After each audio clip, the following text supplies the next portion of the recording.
The jar was still sitting on the counter when she came in to clean the room.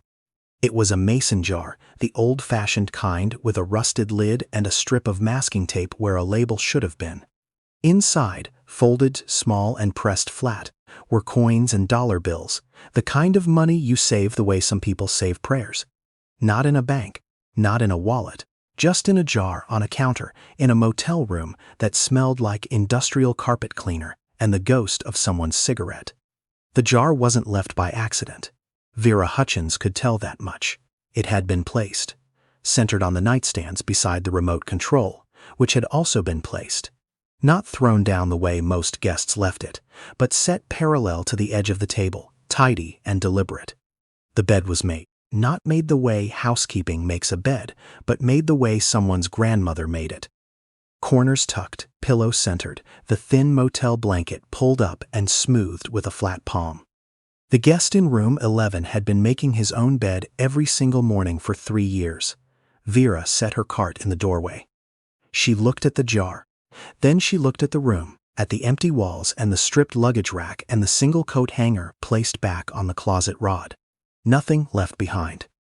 No half-used soap, no forgotten phone charger, no receipt balled up in the wastebasket. Just the jar, the remote, and a made bed. Beside the jar was a small envelope. Not a motel envelope. Those were the cheap white ones she restocked every Thursday. This was cream-colored, the kind that comes in a box at the stationery store. Her name was written on the front in small, even letters. Vera. Not Miss Hutchins. Not housekeeping. Just Vera. She didn't open it. Not right away. She stood there with her rubber gloves on and her cart blocking the door and that name staring up at her in handwriting that looked like it took some effort, like the hand that wrote, it wasn't entirely steady, but tried anyway. She put the envelope in her apron pocket and finished the room. We need to go back. Back before the jar and the envelope and the made bed. Back to the first morning Vincent Darrow walked through the front door of the Blue Pine Motel in Kearney, Nebraska, with a single duffel bag and $1,200 cash in his front pocket, and asked if they had a weekly rate. The Blue Pine was not the kind of place people came to on purpose. It sat off exit 279 on a service road that Google Maps still labeled incorrectly, between a closed farm supply store and a grain elevator that hadn't run in 6 years. 12 rooms in a single-story row, green doors, a vending machine that took your dollar and kept it, a parking lot with more cracks than pavement. The office smelled like burnt coffee, and the particular sadness of a room where the wallpaper is slowly losing its argument with the wall. Vera Hutchins had worked there for 11 years. She'd started when her daughter was 9 and her husband Dale was still employed, and the plan was to work part-time until something better came along. Something better never came along, but Dale stopped being employed, and the part-time became full-time, and the full-time became the thing that kept the electricity on. And the refrigerator stocked, and her daughter, Bethany, in the kind of shoes that didn't embarrass her at school. Vera was 51 years old. She had a bad right knee from the years of bending and lifting, a car with one working window, and a loyalty card at the gas station coffee counter that she'd been filling since 2019. She was good at her job, not in the way people say as a compliment, but in the specific, unromantic way of someone who shows up on time and does the work correctly and doesn't make it anyone else's problem when things are difficult. Which they usually were. Vincent Darrow arrived on a Tuesday in March. He was 63 years old, though he looked older in the way men look older when something has recently happened to them. Not illness. He was tall and solid, with the kind of frame that suggested he'd done physical work for a long time. But his face had the careful stillness of a man managing something. Grief, maybe. Or the kind of exhaustion that sleep doesn't fix. He paid for 2 weeks in advance, then he paid for 2 more. Then 2 more after that. He became room 11. The first thing Vera noticed was the quiet. Most guests in extended stays left traces. Takeout containers, beer cans, cigarette burns on the nightstand they tried to cover with the ashtray. Vincent left nothing. The room was exactly as she'd set it up after each clean. The towels stayed folded on the rack. The trash had 1 bag in it, neatly tied, never overflowing. The second thing she noticed was the routine. Every morning at 6:45, she'd hear room 11's door open and close. She was usually starting her cart at the far end of the row at that hour, and she'd catch a glimpse of him heading across the parking lot toward the walking path that ran behind the grain elevator. He wore the same gray jacket. He walked at the same pace.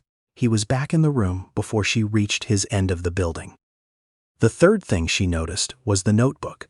She only saw it once, by accident, the first week. He'd left it open on the small desk near the window. A legal pad, yellow, filled with dense handwriting in columns. Numbers and dates, mostly, though she didn't look long enough to read them. She straightened the edge of the pad when she dusted and left it where it was. She didn't ask. Some things you don't ask about. You just let them be. Vera had not been born into easy, either. She'd grown up in a small town 40 miles east of Kearney, where the main employer was a meatpacking plant that her father worked at for 22 years until his back gave out, and then 14 years more after that, because there was nothing else. Her mother had cleaned houses on the east side of town. Vera and her brother learned early that the money was always almost enough, which is the hardest kind of almost. She married Dale at 24 because he was kind and funny and could fix anything with a piece of wire and optimism. For 12 years, that was enough. Then the company Dale drove truck for got bought out, then the new company restructured, and Dale spent 8 months driving a route that paid less than his fuel costs, and then he stopped getting routes at all, and then he started spending the afternoons sitting in the truck in the driveway and listening to the radio and coming inside, only when dinner was on the table. He wasn't cruel.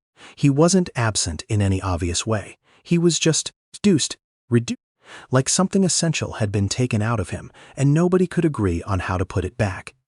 Bethany was 12 when they filed. Not bankruptcy, just separation, which cost less and felt more honest about what it actually was. Dale moved into his brother's spare room. Vera kept the house, which meant keeping the mortgage on a housekeeper's salary, and one part-time shift at the motel that she'd stretched, over the following years, into the only job she had.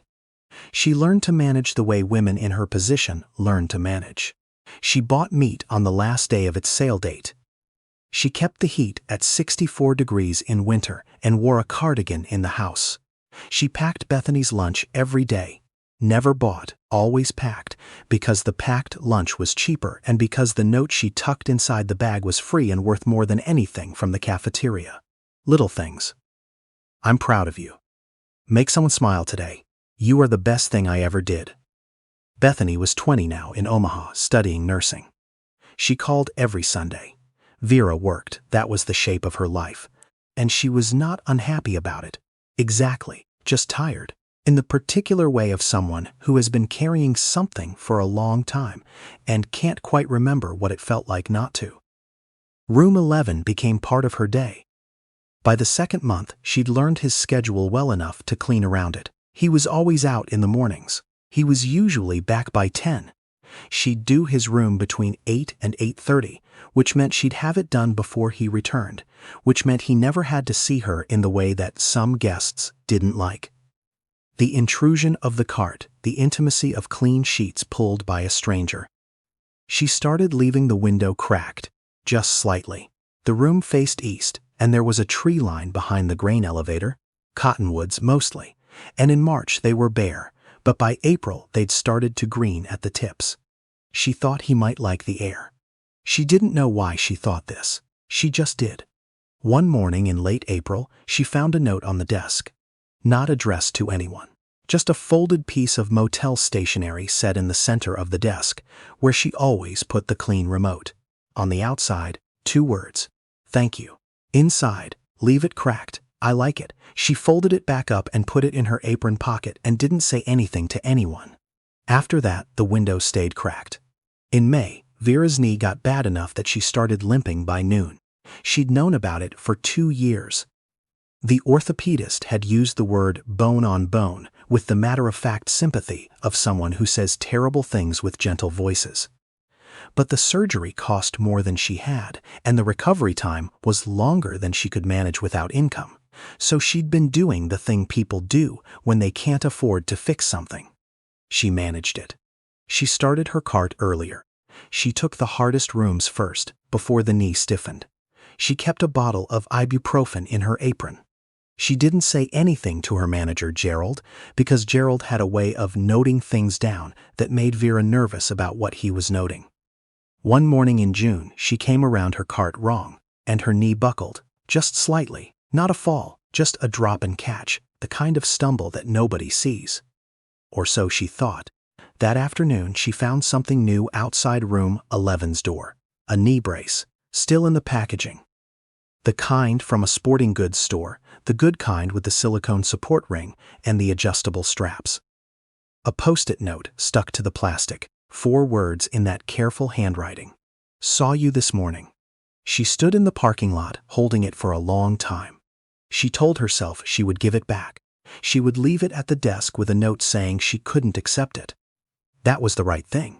You didn't take gifts from guests. That was practically a rule. She wore it the next day.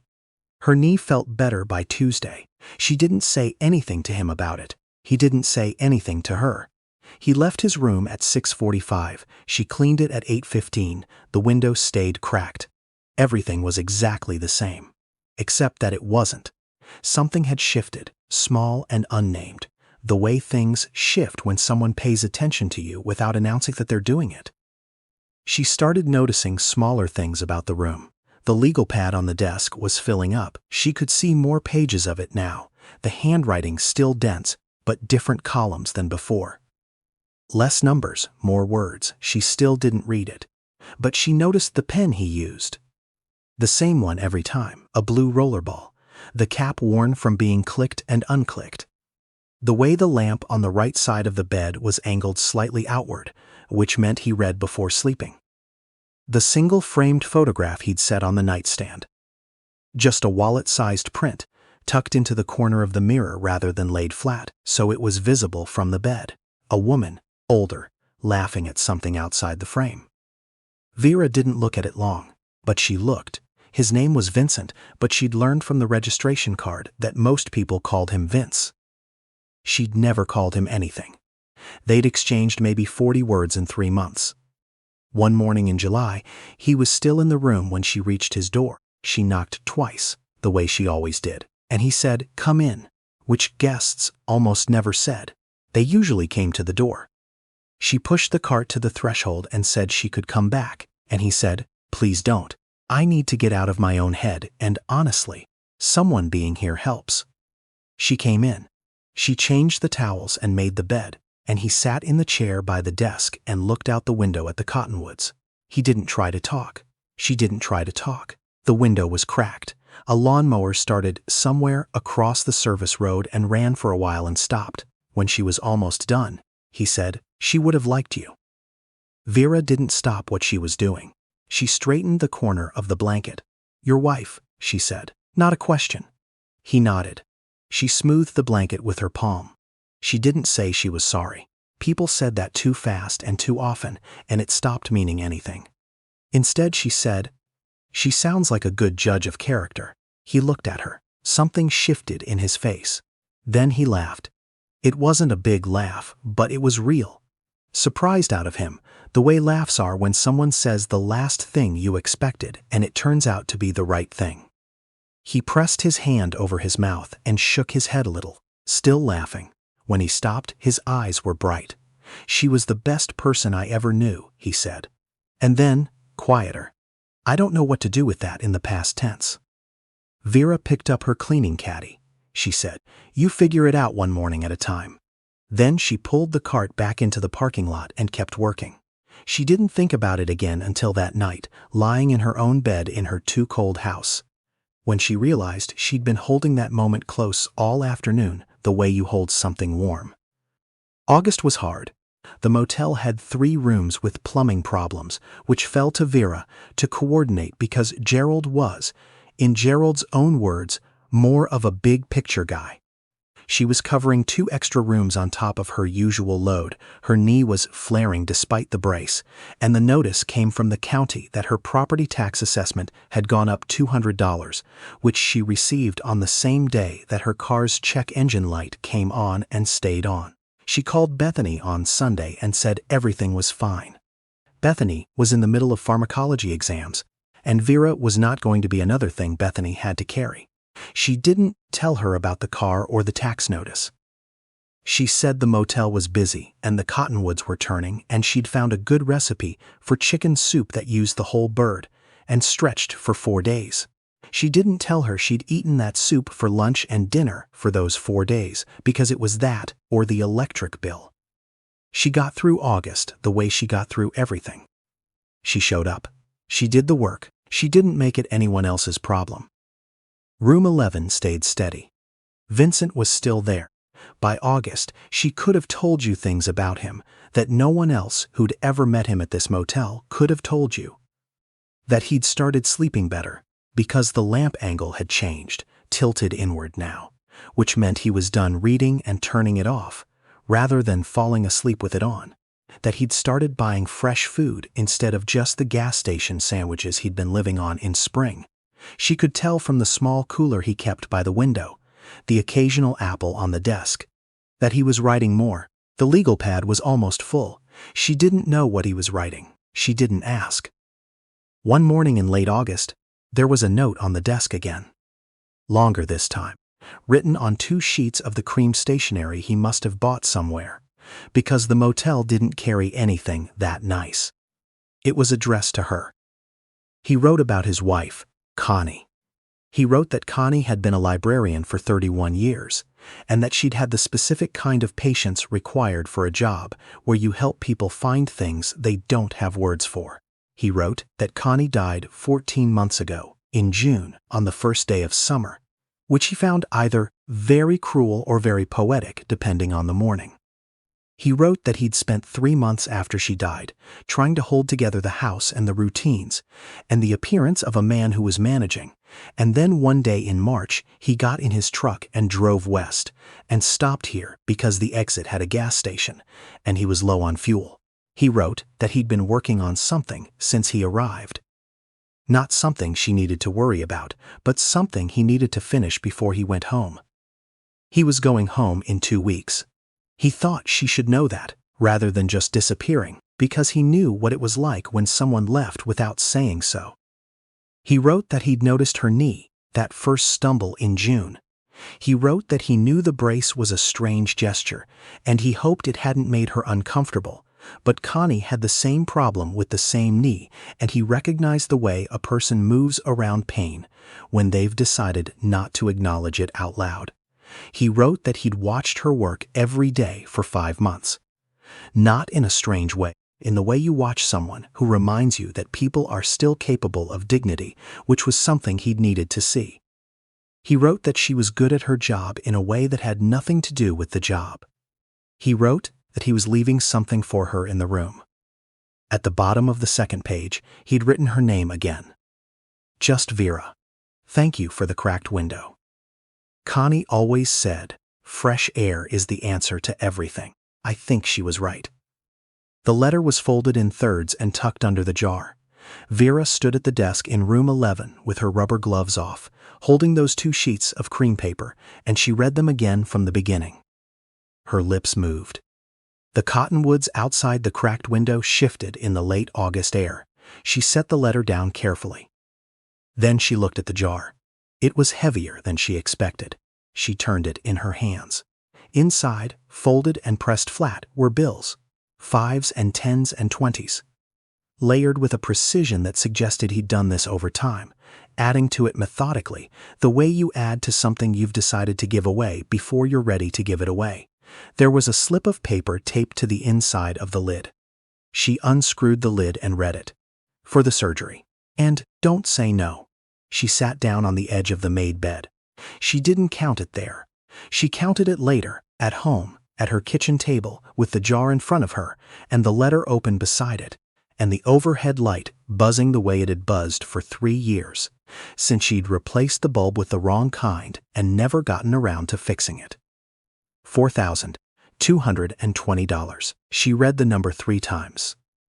Then she put her head down on the kitchen table and she cried, not the quiet kind, the kind that shakes, that comes up from somewhere below the ribs, the kind that sounds embarrassing in an empty house. She cried for the knee and the tax notice and the engine light and the soup that stretched for 4 days and every Sunday phone call where she'd said, "I'm fine," when what she meant was, "I'm still standing," which is not the same thing. She cried for a long time. Then she sat up, wiped her face, looked at the jar. She was going to give it back. She drove to the motel before her shift the next morning. Room 11's door was closed. She knocked. No answer. She used her key. The room was empty. Not the way rooms get empty when someone leaves for the morning. Empty, empty. Luggage rack bare, closet rod bare. The legal pad gone from the desk. The small photograph gone from the mirror corner. The cooler gone. The window was still cracked. She stood in the middle of the empty room and looked at the made bed. Corners tucked, pillow centered, blanket pulled smooth and flat. And she understood that this was the last thing he'd done before he left. Made the bed one final time, even though he knew she'd strip it anyway. She didn't have his phone number. She had a registration card with a home address in Elk Grove, Iowa, but she'd never looked at it closely enough to remember the street. She stood at the desk where the legal pad had been. There was a small impression in the wood where he'd pressed the pen. She ran her finger over it. Then she went and got her cart and she did her job. She sat with the jar for 2 weeks. She called Bethany on the first Sunday after Vincent left and she told her everything. The brace, the letter, the jar, the $4,220. She expected Bethany to say what Bethany usually said in complicated situations, which was that she needed to think about it and what did Vera want to do, because Bethany had been raised by someone who asked questions instead of giving answers. Bethany was quiet for a long time. Then she said, "Mom, he watched you work for 5 months and that's what he decided to do with what he saw. You don't get to give that back." Vera said she wasn't sure it was right to keep it. Bethany said, "You kept the brace." Vera didn't say anything. Bethany said, "You kept the brace because your knee hurt and you needed it, and someone noticed. This is the same thing. Just bigger." The surgery was scheduled for November. An orthopedic surgeon in Kearney. A Monday, the kind of surgery that has become routine and is still, if it's your knee, not routine at all. Vera arranged with Gerald to take 3 weeks of leave. She did not tell him why. She told him her daughter was visiting, which was true. Bethany had arranged to come home the week of the surgery, rearranging a clinical rotation in a way that she made sound easy, and that Vera knew was not easy. The night before, Vera sat at her kitchen table. She had a notepad in front of her, not yellow legal, just a grocery list pad with a rooster printed on the top. She wrote slowly. She wasn't sure what she was writing at first. Then she was. She wrote about Dale, and how he'd been a good man reduced by something she couldn't fix, and how she'd spent years being angry about that and had recently, somewhere in the last few months, stopped being angry and started just being sad, which felt more honest. She wrote about Bethany, who had Vera's stubbornness and Connie's patience. Though Vera didn't know Connie, the description fit, and she wrote it that way, and it felt true. She wrote about the motel and the cart and the crack in the window and the cottonwoods and the way the room smelled after she'd cleaned it on mornings when the air came through and lifted everything. She wrote about Vincent. She wrote that she hadn't known what to do with someone paying attention to her, that she'd felt seen, and that feeling seen was. She stopped, crossed that out, wrote again. That feeling seen had reminded her she was still there. Not just functioning. There. At the bottom of the page, she wrote an address she'd found on the registration card copy she'd pulled from the files after her shift on the day he left, when she'd stood in Gerald's office and scrolled back through the records until she found it. She'd written it on a slip of paper and kept it in her apron pocket for 2 weeks before looking at it, and kept it folded in her wallet for 2 weeks after that. She wrote the address at the bottom, and then she folded the page into thirds. She found a mason jar in the kitchen cabinet. Not the right size, but it held what she needed. She folded a $10 bill into a small, tight square, not a triangle. She didn't know about the triangle. She just folded it the way her hands knew how to fold things, and she pressed it flat and put it inside with the letter. On a post-it note stuck to the lid, she wrote, "This is just to say something came back to me today that I think started with you." She mailed it. She didn't hear back, and she hadn't expected to. That was fine. Some things don't need a response. They just need to be sent. The surgery went well. She was back on her feet in 3 weeks, slowly, with a walker she refused to use past the second week, and a physical therapist who told her she was his most impatient patient, and meant it as a compliment because he could tell she'd be fine. By January, she was back at work. The knee wasn't perfect. The orthopedist had said to expect a year before it felt fully right. But it was better, substantially, notably. Walk without thinking better. She returned to room 11's rotation in the second week of January. She'd cleaned it dozens of times since August. A couple from Scottsbluff had stayed for 6 nights in September, a long-haul trucker in October who left protein bar wrappers and a thank you written in permanent marker on the notepad. She'd scrubbed the marker off and kept the notepad, but the room was Vincent's room, in the way rooms sometimes belong to people even after they've gone. On the morning she came back to work after her recovery, she went to room 11 first. It was empty. Off-season, the motel ran low. She unlocked the door, brought in clean towels even though no one was staying, and made the bed with fresh sheets even though no one had slept in it. She centered the pillow. She tucked the corners. She cracked the window. The January air came in cold and clean and a little sharp, the way Nebraska air is in winter. It doesn't apologize for itself, it just arrives. The cottonwoods were bare again. Bare and still, the same as they'd been when Vincent came through the door with his duffel bag and his $1,200, and the face of a man who was managing something. She stood in the middle of the room, her knee held. She reached into her apron pocket and pulled out a $10 bill. She'd thought about this a long time. She didn't fold it into anything fancy. She just folded it in half, then in half again, and set it on the center of the nightstand, same as you'd set something that was supposed to be found. There was a young woman working the early shift now, new hire, 20-something named Adriel, who'd started in November and reminded Vera of herself at that age. Quick and quiet and already good at anticipating what needed doing before she was asked. Vera had spent the last 2 mornings showing her the small things, the order of the rooms for daylight, the fact that the 4th room from the end had a sticky bathroom lock, the way you push the cart to clear the front tire over the threshold lip. She'd leave Adriel room 11 today, show her the routine. She went to the door and looked back once at the folded bill on the nightstand, at the open window, at the made bed. Then she went and found her cart and she started her shift. The January light was already moving across the parking lot, the way light moves in flat country. Slowly, wide, without obstruction.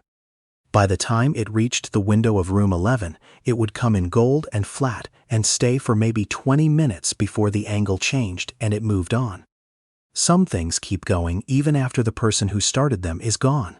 Vera had figured that out sometime between August and January, between the jar on the counter, and the letter in thirds, and the surgery, and the cracked window in an empty room in the middle of winter. She didn't know where Vincent Darrow was. She hoped he was home. She hoped the house had stopped being so quiet. She hoped he found, eventually, that the past tense was something you could live in without drowning in it. She hoped Connie, wherever she was, knew that someone had left a cracked window in Nebraska all winter, just because she'd once said fresh air is the answer to everything. It costs nothing to leave a window open. It costs nothing to fold a note. It costs nothing to see someone, really see them, and let them know. Vera Hutchins already knew that. She'd known it her whole life. She just needed someone to show her it went both ways.